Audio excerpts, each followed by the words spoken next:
पश्चिम बंगाल सरकार ने भंग किया पुलिस कल्याण बोर्ड। सीएम शुभेंदु अधिकारी ने कहा, पुलिस कर्मियों पर हमले बर्दाश्त नहीं।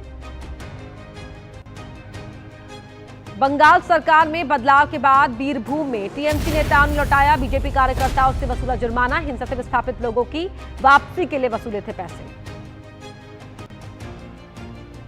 हावड़ा रेलवे स्टेशन परिसर में चला अतिक्रमण विरोधी अभियान। लंबे समय से कर रखा था गैर कानूनी कब्जा। रेलवे सुरक्षा बल ने की कार्रवाई।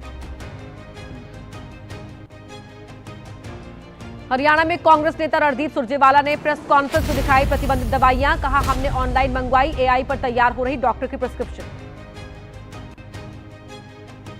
आईपीएल में आज खेले जाएंगे 2 मुकाबले। पंजाब किंग्स के सामने होगी royal Challengers Bengaluru. Delhi Capitals का राजस्थान रॉयल्स से मुकाबला। आईएमएफ के फंड से रक्षा बजट में बढ़ोतरी करेगा पाकिस्तान। करीब 100 अरब पाकिस्तानी रुपए की बढ़ोतरी संभव। सुधार कार्यक्रम के तहत पाकिस्तान बना रहा है बजट। होर्मुज में आवाजाही पर नया ईरानी कंट्रोल सिस्टम तैयार। सुरक्षा के लिए ईरान की बीमा योजना। टोल की जगह सेवा शुल्क लेने की भी तैयारी। इराक के तेल मंत्री ने कहा, होर्मुज के जरिए हर महीने औसतन 93 मिलियन बैरल तेल का निर्यात। अप्रैल में हुआ केवल 10 मिलियन बैरल एक्सपोर्ट। होर्मुज बंद होने से पाकिस्तान पहुंच रहे विदेशी मालवाहक जहाज अपना माल उतारने के लिए चुन रहे वैकल्पिक समुद्री रास्ते।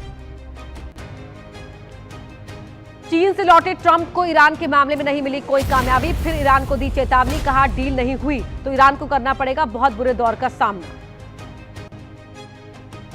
पाकिस्तान के गृह मंत्री मोहसिन नकवी अचानक 2 दिन के दौरे पर पहुंचे तेहरान। ईरान के वरिष्ठ अधिकारियों से मुलाकात की उम्मीद। फिलहाल पता नहीं दौरे का एजेंडा। मीडिया रिपोर्ट के मुताबिक ईरान पर फिर सैन्य हमले की तैयारी में अमेरिका। ट्रंप को विकल्पों पर लेना है फैसला। ट्रंप ने किया पोस्ट, लिखा, यह तूफान से पहले की थी शांति। ईरानी संसद के स्पीकर ने चीनी राष्ट्रपति जिनपिंग के बयान का दिया हवाला। कहा, एक नई व्यवस्था की दहलीज पर खड़ी है दुनिया। ईरान के प्रतिरोध ने तेज की बदलाव की रफ्तार। इजरायल के बेत शमेश के पास दिखा बड़ा धमाका। अधिकारियों ने बताया, एक नियंत्रित औद्योगिक विस्फोट, कोई नुकसान नहीं। यूक्रेन में रूसी हमले में मारी गई युवती को अंतिम विदाई। हमले में तबाह हो गई थी कीव की रिहायशी बिल्डिंग। यूक्रेन ने बताया था 4 साल के युद्ध का सबसे बड़ा हमला।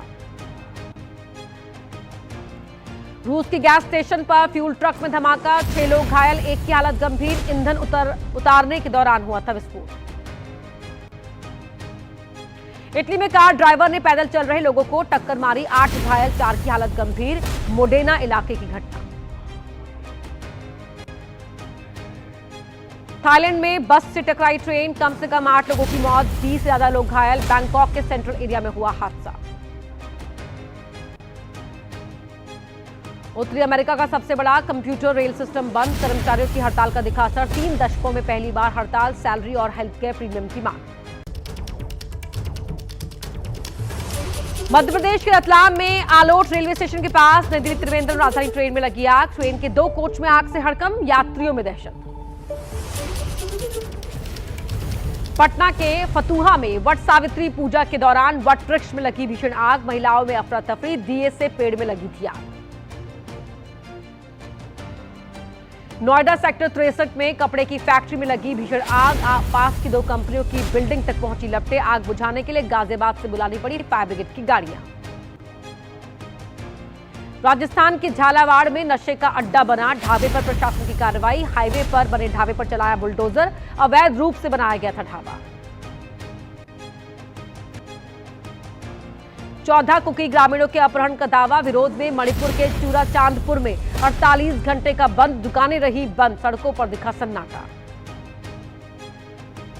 मणिपुर में कुकी ग्रामीणों के अपहरण का दावा। 48 घंटे के बंद से जनजीवन हुआ अस्त व्यस्त। सेनापति इलाके में फंसी 200 से अधिक गाड़ियां।